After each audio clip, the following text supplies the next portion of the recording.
Super TET के अध्ययन के इस क्रम में हम हिंदी का एक बहुत ही महत्वपूर्ण चैप्टर जिसका नाम है अव्यय, इसको शुरू करने वाले हैं। और यहाँ से जनरली एक क्वेश्चन पूछ लिया जाता है अव्यय से, अव्यय के भेद कैसे क्या होते हैं, इन सब चीज़ों से। देखो, एक हिंदी में जो चैप्टर है, चैप्टर्स का जो ग्रुप होता है वो होता है संज्ञा से अव्यय तक। तो इसमें कौन कौन सी चीजें आती हैं वो मैं बता देता हूं। सबसे पहला आता है संज्ञा, फिर आता है सर्वनाम, फिर आता है क्रिया, फिर आता है विशेषण और फिर आता है अव्यय। तो मैं आपके संज्ञा, सर्वनाम, क्रिया, विशेषण ये चारों चीजें करा चुका हूं। आज अव्यय बचा था तो अव्यय करा देते हैं। फिर इसके बाद ये जो चैप्टर खत्म हो जाएगा तो हमारा जो टॉपिक है, ग्रुप्स है, संज्ञा से अव्यय तक, वो कंप्लीट हो जाएगा। फिर इसके बाद हम कुछ और इंपॉर्टेंट चीजें शुरू करेंगे, जैसे रस, छंद, अलंकार से क्वेश्चन आते हैं, तत्सम, तद्भव, पर्यायवाची और शब्दों का वर्गीकरण, वाक्यों का वर्गीकरण, यहाँ से हर बार क्वेश्चन पूछे ही जाते हैं। फिर हम उनको शुरू करेंगे। तो आज हम इस चैप्टर को निपटा देते हैं, अव्यय को। देखो, ऐसा है कि जरूरी नहीं यहाँ से क्वेश्चन पूछा जाए, लेकिन एक क्वेश्चन पूछा जा सकता है। हिंदी का पेपर है तो यहाँ से आ सकता है, इसलिए आप बहुत ही अच्छे तरीके से इस चैप्टर को कंप्लीट करेंगे, बिल्कुल पूरे कॉन्सेंट्रेशन के साथ। और आपको पता ही है कि टाइम वेस्ट तो होता ही नहीं है। जो क्लास 3 से 4 घंटे की होती है वो सिर्फ यहाँ पे पौन घंटे में या फिर आधे घंटे के आसपास मिल जाता है। तो अव्यय कोई ज़्यादा बड़ा चैप्टर है नहीं, ये मैंने खुद लिखा हुआ है इस तरीके से, और यहाँ तक है, ज़्यादा नहीं है। और इस इतने में आपका अव्यय हो जाएगा, जो आपका सुपर टेट लेवल है वहाँ से हो जाएगा। चलिए शुरू करते हैं हम। अव्यय शब्द, अगर हम अव्यय शब्द को तोड़ते हैं तो ये दो पार्ट में टूटता, आ और धन व्यय, आ धन व्यय। तो आ का मतलब क्या होता है? आ उपसर्ग का मतलब होता नहीं, ठीक है। आ उपसर्ग का मतलब होता नहीं। और व्यय का मतलब क्या होता है? मतलब ये व्यय तो होता है ये चीजों में फेरबदल करना, खर्च करना, बदलाव करना। तो आ का मतलब नहीं, व्यय का मतलब बदलाव से है। तो जिसमें बदलाव ना आए वो अव्यय शब्द होता है, ठीक है। आया समझ में? अव्यय मतलब जिसमें बदलाव ना आए, और अगर बदलाव नहीं आएगा तो फिर हम उसको क्या बोलेंगे? अविकारी शब्द बोलेंगे। विकार का मतलब क्या होता है? परिवर्तन हो जाना, इसलिए उन्हें विकारी बोलते हैं। विकारी क्या होते हैं? संज्ञा, सर्वनाम, क्रिया, विशेषण, ये सब आपके विकारी शब्द हैं। लेकिन अव्यय जो है ये अविकारी शब्द है। अविकारी मतलब जिसमें विकार उत्पन्न ना हो, जो लिंग, वचन, कारक, काल, पुरुष, व्यक्ति वगैरह इन सब के अकॉर्डिंग बदले नहीं, वो अव्यय होता है। इस बात की गारंटी रहेगी कि आपको समझ में जरूर आएगा, भले ही आप कितने भी बार अभी तक पढ़ चुके हो, ना आया हो, उससे हमें मतलब नहीं है। आज आपको समझ में आ जाएगा अव्यय होता क्या है। अव्यय का मतलब जो व्यय नहीं हो, मतलब जो बदले नहीं है। तो अव्यय क्या? अविकारी शब्द है। विकार, विकार का मतलब क्या होता है? परिवर्तन है, बदलाव होना। तो विकार नहीं होगा, इसलिए अविकारी शब्द है अव्यय। ओके। संज्ञा, सर्वनाम, क्रिया और विशेषण ये सब विकारी शब्द होते हैं, उनमें बदलाव हो जाता है। जैसे मैंने लिख दिया और, मैंने लिख दिया तथा, मैंने लिख दिया इसलिए। तो इनको बदल सकते हो? नहीं बदल सकते ना, कभी भी और ही रहेगा, तथा तथा ही रहेगा, इसलिए इसलिए ही रहेगा, ठीक है। अब बदल किया जाएगा।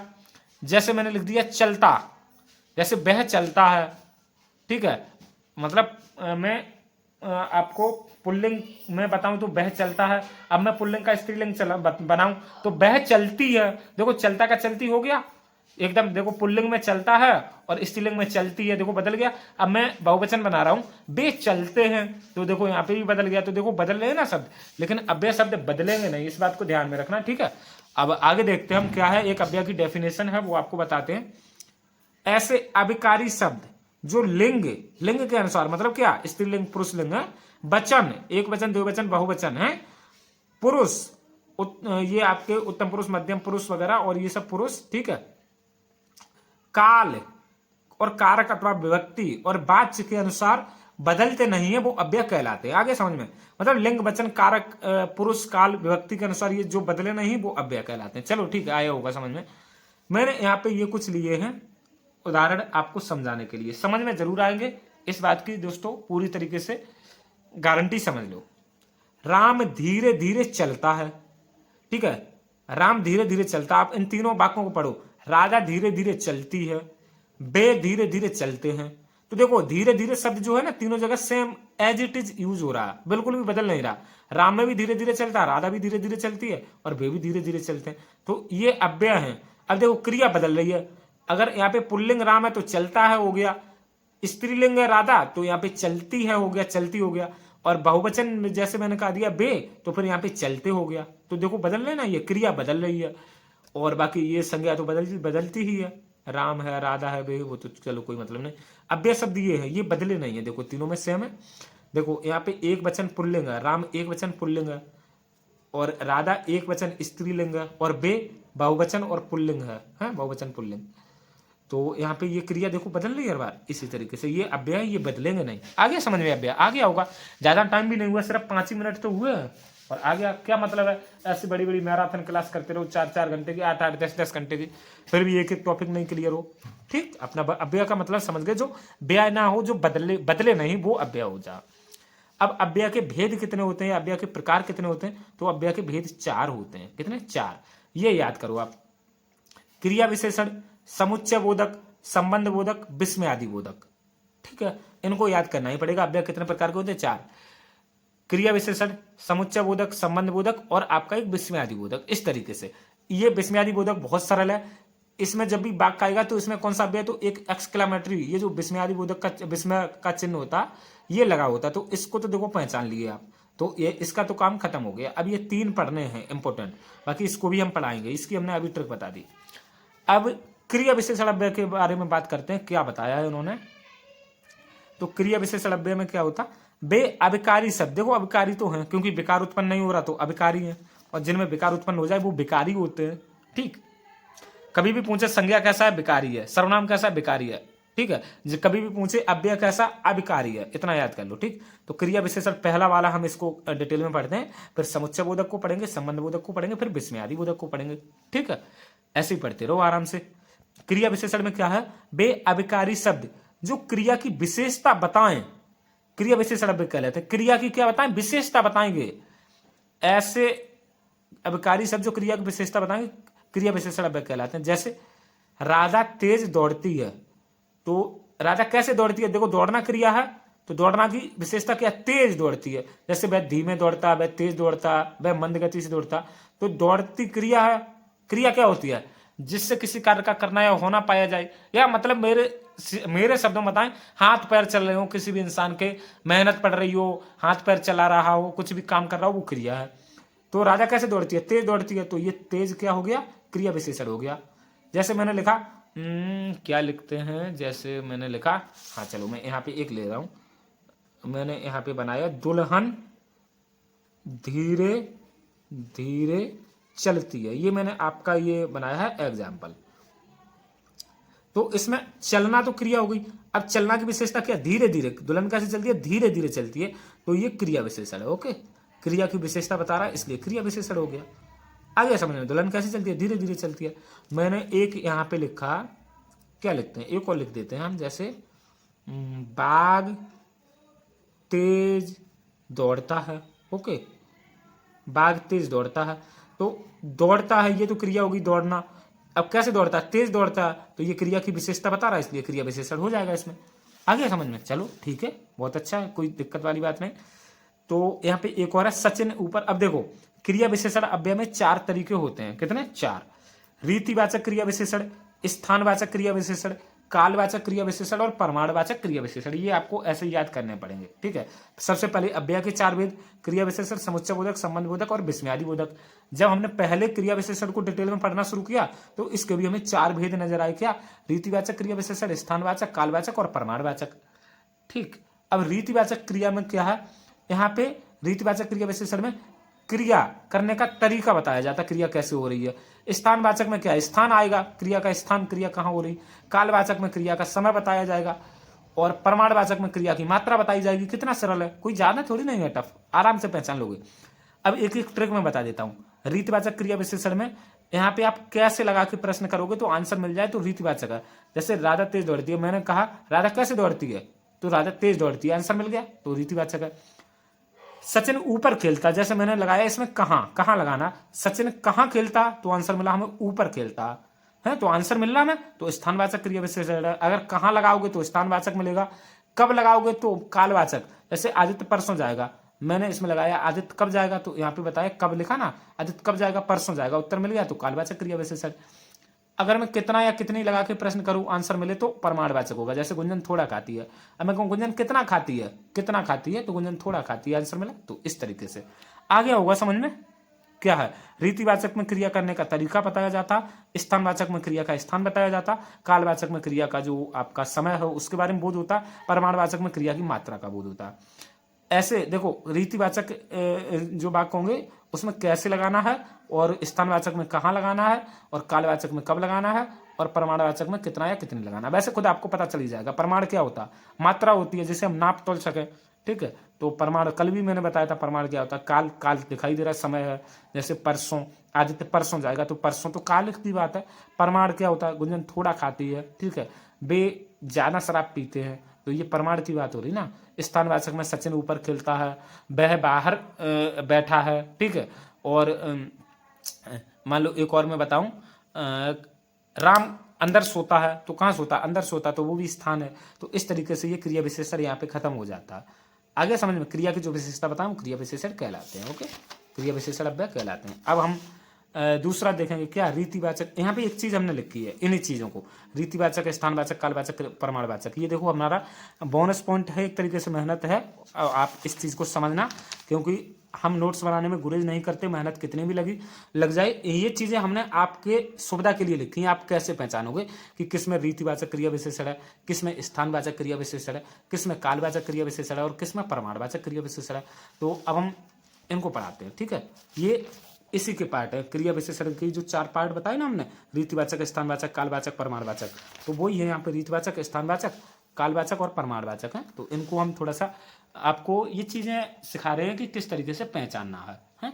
बाकी अभ्यास तो करना ही पड़ता है, अभ्यास का कोई तोड़ नहीं है, मेहनत का कोई तोड़ नहीं है, जितनी कर लोगे अच्छी बात है। अब रीतिवाचक क्रिया विशेषण में क्या आता है, यह क्रिया का तरीका बताती है। क्या बताती है, तरीका, कि क्रिया कैसे हो रही है। वाक्य में कैसे लगाकर प्रश्न का उत्तर मिले तो समझो रीतिवाचक क्रिया विशेषण का प्रयोग हुआ। किसका, रीतिवाचक क्रिया विशेषण का। अब देखो कुछ शब्द जो रीतिवाचक क्रिया विशेषण के अंतर्गत आते हैं, मैंने उनको लिया है, जैसे अवश्य आ जाए, सचमुच आ जाए, हाँ आ जाए, ठीक है, ऐसे वैसे, जैसे तैसे, यथा तथा, धीरे, अचानक, ठीक है। तो ये आपके रीतिवाचक क्रिया विशेषण है। और मैंने लिखा जैसे वह अचानक आ गया, अचानक आ गया। मैंने बताया कि जब रीतिवाचक होगा तो क्या लगाना है, कैसे लगा के प्रश्न करना, उत्तर मिल जाए तो रीतिवाचक होगा। तो वह कैसे आ गया, तो आंसर मिला वह अचानक आ गया, अचानक आ गया तो रीतिवाचक हो गया। देखो अचानक यहां से उठाया था मैंने, ठीक है।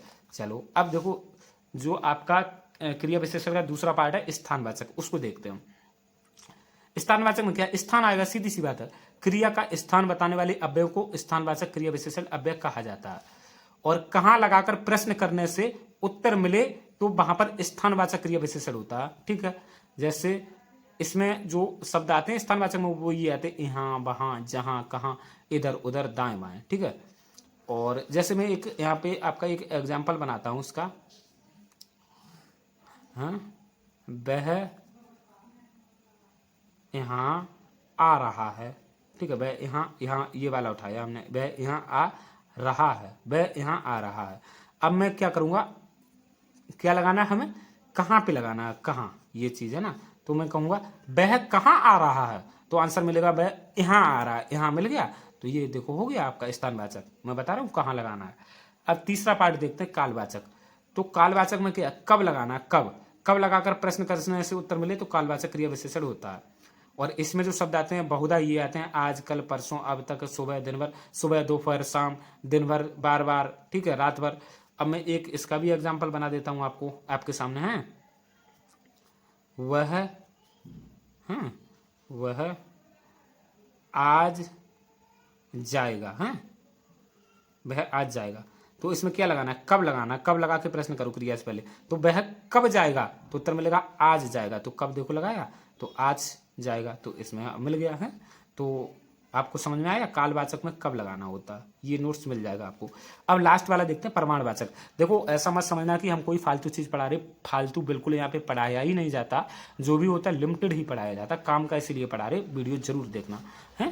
प्रमाणवाचक क्रिया विशेषण में क्या होता है देखो, तो प्रमाणवाचक क्रिया विशेषण में प्रमाण आएगा, मात्रा आएगी, मतलब जिसको हम नाप तोल सकें तराजू पे, आया समझ में। तो चलो प्रमाणवाचक में देखते हैं, कितना कितनी लगाकर प्रश्न करने पर उत्तर मिले तो प्रमाणवाचक क्रिया विशेषण होता। इसमें क्या बहुधा आता, अधिक, कम, बहुत, थोड़ा, केवल, बस, कुछ, लगभग, बराबर आता। जैसे मैंने यहाँ पे एक एग्जांपल लिया है, मेरा गेहूं अधिक हुआ, या मेरा मेरा गेहूं अधिक हुआ, या मेरा गेहूं जो है ना अधिक वो मेरे गेहूं की पैदावार अधिक हुई है, तो मैं क्या लगाऊंगा, कितना। तो मेरा गेहूं कितना हुआ, तो आंसर मिला अधिक हुआ है, तो कितना या कितनी लगा देना और आंसर मिले तो परमाणुवाचक क्रिया विशेषण हो जाएगा, ठीक है। और आप इसका स्क्रीनशॉट ले लो सबसे पहले, ठीक है, इसका स्क्रीनशॉट ले लो और इसका भी ले लिया है। अब ज़्यादा बचा नहीं है, बस इतना यहाँ तक बचा और आपका खत्म हो जाएगा।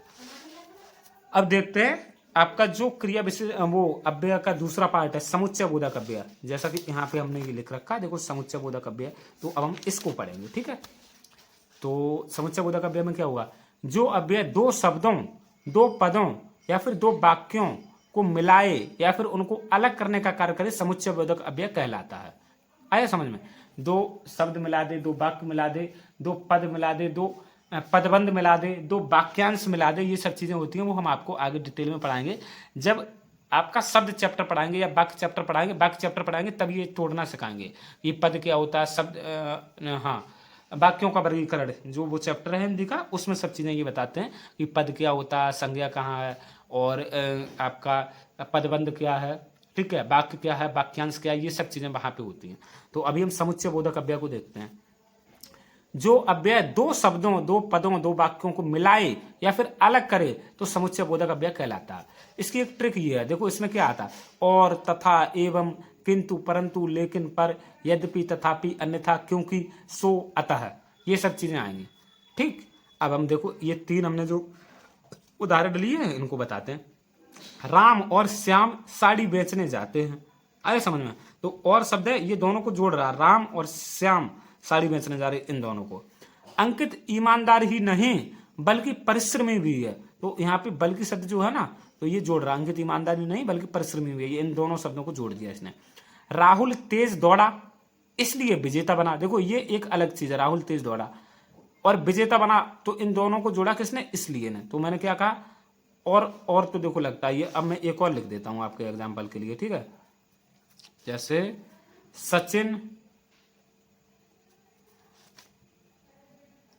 सचिन ईमानदार है किंतु लालची भी है।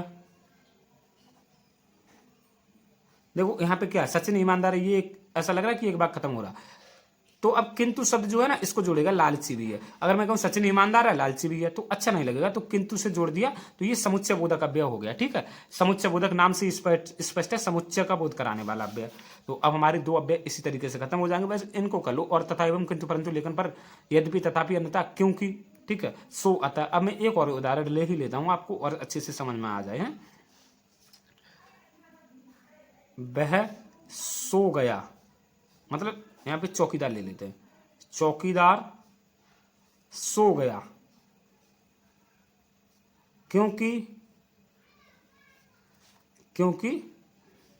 बाहर कोई हलचल ना थी, ठीक है। तो देखो क्योंकि शब्द इन दोनों को जोड़ेगा, चौकीदार सो गया, क्यों सो गया, क्योंकि बाहर कोई हलचल नहीं थी, ठीक है, इसलिए सो गया, तो क्योंकि शब्द ने देखो जोड़ दिया, यही है समुच्चय बोधक अव्यय। आ गया होगा समझ में। अब हमारे दो अव्यय और बचते हैं, एक बचता है संबंध बोधक अव्यय और एक बचता है विस्मय आदि बोधक अव्यय, ठीक। जल्दी से हम इनको भी कर लेते हैं।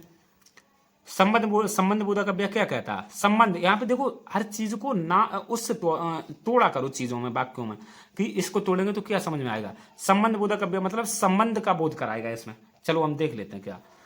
जो अव्यय संज्ञा के बाद आकर, किसके बाद, संज्ञा के बाद आएंगे, संज्ञा, तो संज्ञा के बाद आकर उस संज्ञा का संबंध, मतलब उस संज्ञा का संबंध वाक्य के दूसरे शब्दों से दिखाता है, तो संबंध बोधक अव्यय कहलाता है, ठीक है।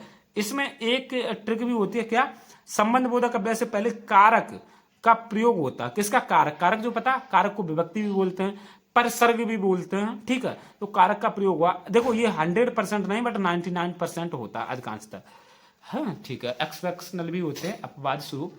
तो संबंध बोधक अव्यय में कारक आएगा, ऐसे समझ लो। कारक क्या होता है, जैसे कर्ता ने आ जाए, कर्म को आ जाए, ठीक है। संप्रदान के लिए अपादान से लगोना, संबंध काकी के, रारी रे नानी ने, अधिकरण में, पेपर, संबोधन हे हो, अरे, ये सब चीजें आ जाएं, जो भी कारक होते हैं तो वो संबंध बोधक अव्यय का पार्ट होंगे। जैसे मैं यहाँ पे कुछ उदाहरण बताऊंगा आपको। एग्जाम्पल नंबर 1, 2 और 3, 3 एग्जाम्पल हैं। रोटी के बिना किसी की भूख नहीं मिटती। तो यहाँ पे देखो के शब्द आया, के कर्ता ने कर्म को करण से संप्रदान के लिए अपादान से लगोना संबंध का की के, तो संबंध कारक है इसमें, ठीक है। तो रोटी के बिना किसी की भूख नहीं मिटती, तो रोटी के बिना, तो यहाँ पे के बिना ये आपका अव्यय हो गया, कौन सा, संबंध बोधक अव्यय। और मैंने कहा था कुछ ऐसे होते हैं जिसमें आपका कारक नहीं आता, तो वह बाजार तक गया, तो बाजार देखो संज्ञा, ठीक है। और अभी ये देखो बाजार तक गया, तो तक शब्द आया, ये आपका संबंध बोधक अव्यय, क्यों, क्योंकि संज्ञा के बाद आया। सर्दी के कारण हाथ पैर सुन्न हो गए, तो देखो यहाँ पे तो आपका अब वही आ गया, क्या, कारक, संबंध कारक आ गया। तो कारक वाले में हमने बता ही दिया संबंध बोधक अव्यय होता। तो सर्दी के कारण हाथ पैर सुन्न हो गए, तो के कारण इसमें अव्यय है। इसकी ट्रिक ये है, देखो कुछ शब्द जो बहुधा प्रयोग किए जाते हैं, के कारण आ जाए, के बिना आ जाए, के हेतु, की ओर, के पास, की तरफ, के बजाय इत्यादि शब्द ये आते हैं, तो ऐसे समझ लेना संबंध बोधक अव्यय है उसमें। ओके। और अब हम आपका जो अव्यय का चौथा पार्ट है, सबसे ज्यादा महत्वपूर्ण, वो देखते हैं। देखो ये तो सरल है, विस्मय आदि बोधक अव्यय। इसमें हो गया क्या, विस्मय जो आपका चिन्ह होता है, एक्सक्लामेटरी साइन जो होता है, इस तरीके से लगाते हैं, इसका प्रयोग होगा। चलो देख लेते हैं इसमें क्या बताया, बस यहीं तक है और आपका ये चैप्टर खत्म हो जाएगा। देखो इतना ही होता है, बहुत ज़्यादा डीप में जाने की बहुत ज़रूरत नहीं होती है। विस्मय आदि बोधक अव्यय क्या कहता है, तो वे अव्यय जो हर्ष तो जानते ही हो आप लोग, घृणा, ईर्ष्या, दुख, उल्लास, आश्चर्य, प्रशंसा, विस्मय आदि का बोध कराएं, विस्मय आदि बोधक अव्यय कहलाते हैं, ठीक है। इनका संबंध वाक्य के किसी पद से नहीं होता, इनका संबंध वाक्य किसी पद से नहीं होता, ये इंपॉर्टेंट चीज है। और ऐसे वाक्यों में विस्मयादि बोधक चिन्ह ये आपका लगा रहता, अतः इनको पहचानना अत्यंत सरल होता, ठीक है, समझ गए। जैसे मैंने लिखा, छी आपकी नाक निकल आई, छी आपकी नाक निकल आई, तो यहां से देखो ये लगा है, तो विस्मयादि बोधक अव्यय। जैसे मैंने कहा, वाह आपने तो कमाल कर दिया, तो वाह जो है ये आपका विस्मयादि बोधक अव्यय, तो ये आपका लगा हुआ है चिन्ह। और इसी तरीके से तीसरा हम देखते हैं एग्जाम्पल, ओह आप कब आए, तो इसमें भी ये एक्सक्लामेटरी लगा, ओह। और अरे ये तो सांप मरा पड़ा है, अरे ये सांप तो ऐसे होगा, ये सांप तो मरा पड़ा है, ठीक है, तो यहाँ पे भी लगा है, तो इनको पहचानना सरल है। अब कुछ विस्मयादि बोधक अव्यय के जो उपभेद हैं वो निम्न है, देख लेते हैं अब हम। जैसे कुछ हर्षबोधक चीजें होती हैं, मतलब खुशी वाली, जैसे खुशी वाली अव्यय क्या है, वाह वाह आपने तो कमाल कर दिया। जैसे ये वाह वाह वाह वाह आपने तो ऐसा काम किया कि जैसा अभी तक किसी ने किया ही नहीं। ये कि शाबाश बेटा आप पहले स्थान पर आए हैं। मैं कह दूं आहा आहा हम मैच जीत गए, या फिर हर्षबोधक में आएगा क्या खूब सिक्स मारा, ऐसे भी कर सकते हैं, क्या खूब छक्का मारा, ठीक है।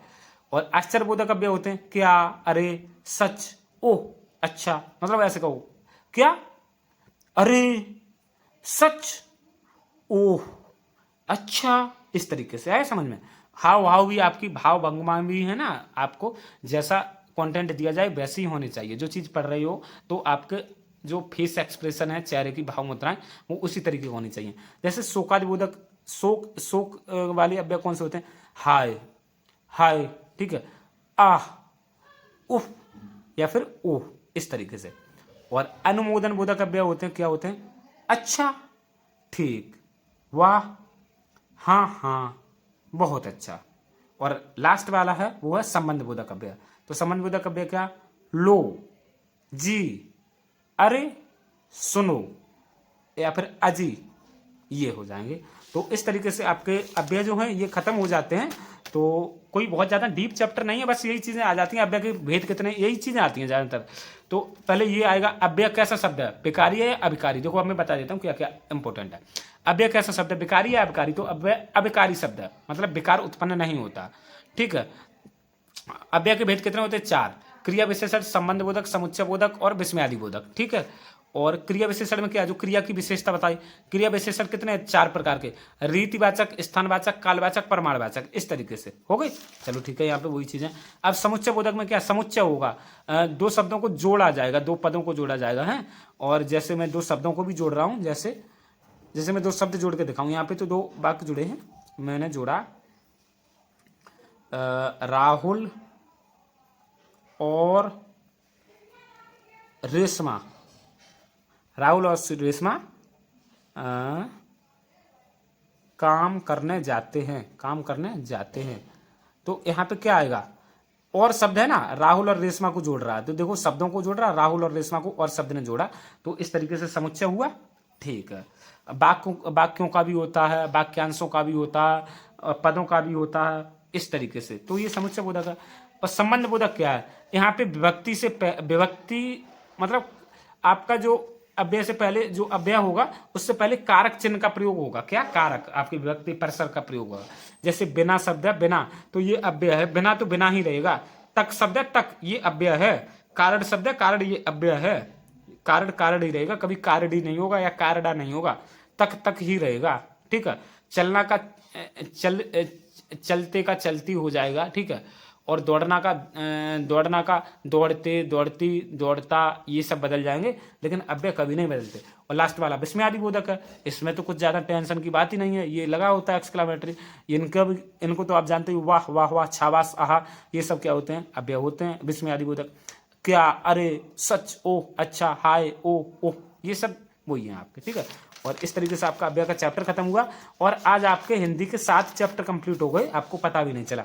मैं फिर कहूँगा हिंदी में करीब 25 चैप्टर हैं, और आपके अगले महीने तक हो जाएंगे बहुत आराम से। अभी हाँ, बड़े आराम से हो जाएंगे।